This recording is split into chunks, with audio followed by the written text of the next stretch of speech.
નોઈડાના બે વ્યક્તિને સુરતના પૂણામાં ગોંધી રખાયા હતા. ઓનલાઈન ગેમિંગના નાણાં લેવા નોઈડાથી બંનેને સુરત બોલાવાયા હતા. સુરતના પૂણામાં બંનેને ગોંધી રાખી ખંડણી માંગવામાં આવી.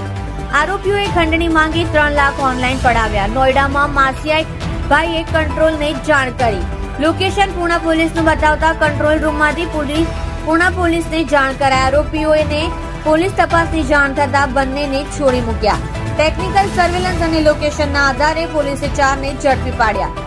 પોલીસે ખંડણીના 3 લાખ રિકવર કર્યા. સમગ્ર મામલે પોલીસે ફરિયાદી બની કાર્યવાહી હાથ ધરી.